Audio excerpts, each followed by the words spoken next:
G'day everybody, welcome to my Aussie Gardening Kitchen, and if it's your first time here, my name's Darren, but please call me Daz, and in today's video I'm going to be canning ground beef, or minced beef as we say here in Australia. I'll take you through all the steps that I go through, and hopefully for people out there that are new to canning or considering canning, you'll be able to watch this video and see how it goes with me, and it'll just give you the confidence to know that it really is not as intimidating as it can seem. It really was intimidating to me when I first started, but as long as you follow the steps and know about all the safety procedures that are built into things like this, you can't go wrong. You really can't. It's so good and I highly recommend it. So the first step today is that I'm going to have a beef broth sitting on the stove and warming up and bringing that to the boil. Now when it comes to cooking the beef, I'm going to do it in 2 batches because it's a really big amount here, too big for my container or my pot. And I've tried to go for a lean mince this time. I don't want too much fat.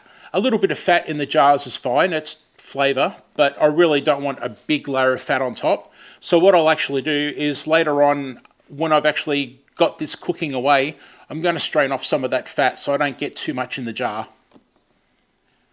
So I'm just mixing the beef around in the pot, getting it browned off slightly. It's really good to have a tool like this. You can get in there and you can break up all those lumps, and with ground beef I like to have a few lumps in it, so don't stress too much. If you get a few larger lumps in there, they'll be fine. The ground beef doesn't have to be cooked all the way through because of course when it goes into the pressure cooker it's going to cook properly under pressure. That looks pretty good to me, so I'm just going to take it over to the sink, strain off some of that fat and remove some of that fat from the liquid.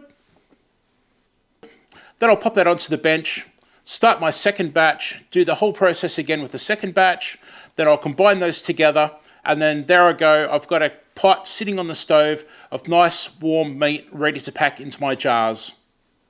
So now it's time to pack the beef into the jars. So what I've got is my beef broth at the back there, nice and warm, ready to go. Now you can actually use water if you like, but you do really should have liquid in there. The liquid is going to act like a conductor for the heat, and what I mean by that is the liquid going all through that minced beef or ground beef in the jar is going to heat up evenly all the way through and make sure every single piece of beef in that jar is heated up properly. It's really important. I'll use my handy little tool here and I'll just push down and remove air pockets and try and pack in that beef into the jar nicely all the way around in the jar. It's important to use something like a plastic one. You don't want metal like a spoon or a knife in there scraping and possibly scratching the inside of the jar. That could cause issues with the jar at a later date when it tries to heat up. Now in goes the broth, the nice warm broth. And as I said, you can use water if you like, or even if you wanted to, you could use a tomato juice.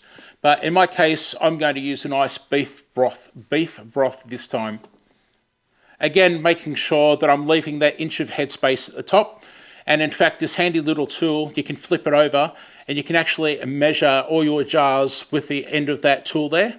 Really handy tool to have. It's important to wipe down the lids carefully. I use a bit of vinegar and a white paper towel. And what that'll do is it's going to take any grease off the top of the jars in particular. So when you put the lid on, you're going to get a nice clean seal and there's no grease or little bits of food or anything that's going to get in there and stop it from sealing perfectly. On goes the lids, pop the lids on, and then when you pop the ring on, you want to turn the ring slightly just so it's slightly finger tight. You don't want it too tight, you really don't want to squeeze it on, because what's going to happen is those jars need to go into the water and the pressure inside with the heat is going to force the air out of the jar. That air needs to escape, and then once that air escapes, the heat is actually going to cause the lid to vacuum seal on tight. And those rings are there to help hold on to those lids and make sure the lids stay in place. Now we've got the lids on all the jars, we can pop them into the water in the canner. When you buy a pressure canner, they should come with all the parts that you need. And one part that really is handy is this plate here. This sits in the bottom of the canner, and what that does is it's going to keep the jars from sitting on the bottom of the canner and directly touching the heat.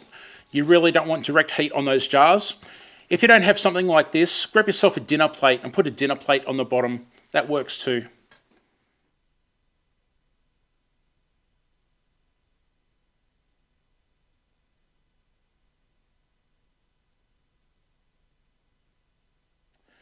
Okay, all the jars are in, so it's time to get them cooking under pressure. So of course we have to pop the lid on. With my one in particular, as I make a bit of noise, it's got arrows that indicate how to put it down and lock it in. And other canners that I've seen have also got indicators and locking mechanisms. So just make sure you read the instructions and do yours properly, and you can't go wrong. So the first thing you really need to pay attention to and to look out for when you start your canning is that when you've got your heat turned on, you need an even flow of steam coming out of here. Unfortunately, my battery died and I can't show you that part, but this part here needs to be blowing steam at a consistent rate for 10 minutes. When it starts blowing steam at a really nice steady pace, put on a timer and wait 10 minutes. Once that 10 minutes is done, you're good to go. Now it's time to bring this up to pressure, and before you do that, you're going to need to know how much pressure to use. So what you can do is you can go to the USDA website or use other resources. I've got the Ball Book of Canning here, for instance, and there's other resources that you can use, and they should be able to tell you how much pressure you need in your area when pressure canning food. It's really important that you find that information and you stick to it. Now in my case, I need at least 10 pounds of pressure. So I'm going to have my gauge here and pop my gauge on. And then I'm going to bring it up to 10 pounds of pressure, no less. It cannot be under. And I'll pressure cook that for the time that's recommended, which in this case is 75 minutes. Pressure canning can feel a little bit intimidating when it's your first time or you're considering it, but really there's so many things that are there to help you that you can't go wrong. For instance, you've got gauges here or vents here that are going to vent out excess pressure. And on the back of my pressure canner and other pressure canners, there's a little rubber stopper.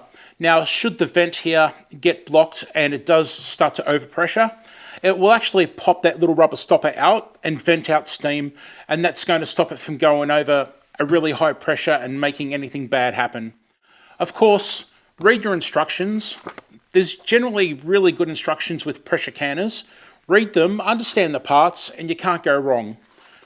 I've now come to my required cooking time, so it's just a matter of turning off the power and then waiting for the gauge to go down to 0. We don't touch anything, just wait patiently and wait until that pressure gauge is down to 0. Very important. Once it's down to 0, we can open the lid, and please, please, please, when you open the lid, open it away from you. Don't open it towards you because you will get a face full of steam. Remember, it's quite hot inside. There's steam that still needs to escape. So please open the lid away from you and you should be good to go. Now, when taking the jars out, you need to put them onto, say, a towel or something like that on the bench because you don't want a temperature shock. It's so important that you don't put these steaming, piping hot jars onto a stone cold bench. It's not good. So please make sure you've got a nice couple of layers of tea towels or a nice thick towel on the bench, and then just pop them down gently on the bench and leave a little bit of space between them so you don't go bumping them together and things like that, and just let them be. Let them sit, and in my case, I let them sit like that for a good 24 hours, not touched at all. Don't be tempted to touch the rings or pop the lids down or anything like that. Just leave them be. Now the jars are on the bench and we're going to leave them for the next 24 hours. I like to listen out for the popping sound. All the jars should give a little pop or a ping sound, and that just means that the little indentation in the top has popped down and the jars have actually vacuum sealed under all that heat and the pressure of cooking. If some of the jars don't pop or you can see that they haven't actually sealed properly, don't store them at all. Do not store them. Put them in the fridge and use them straight away within a day or so, and never ever store them long term. You just can't take a chance on something that's not sealed properly. Speaking of lids and the rings and storage, once they've cooled down, take the rings off and put them away. Wash them and put them away. Never store your jars with the rings on because you just don't know if the seals come off or come loose at any point during your storage. And with the rings on, they could actually hold the lids down a little bit and give you a false impression of the jar being sealed, and you're going to have food that's not very good and not very healthy for you. So take those rings off, wash them and put them away, and store your jars with just those nice, tightly vacuum sealed lids only.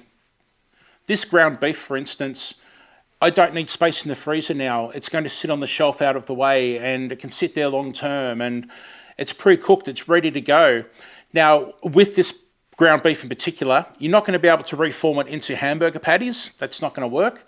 But I can add sauces to it and make bolognese and tacos and all sorts of things like that. And it's pre-cooked. In my case, it's got a broth in there for flavor. It's ready to go. The consistency is a soft beef consistency. We don't mind it at all. Give it a go and see what you think. And if you haven't started it yet, I do recommend looking at a few of my other videos and doing a bit of research and having a look for yourself, because once you know what to do and how to do it, there's so many benefits. I would love for you to click in this video right here next. That's another one of my videos, which I'm sure you're going to enjoy. Thank you so much for being here and watching my video today. I really hope it helps someone out there, and I will hopefully see you next time. Bye for now.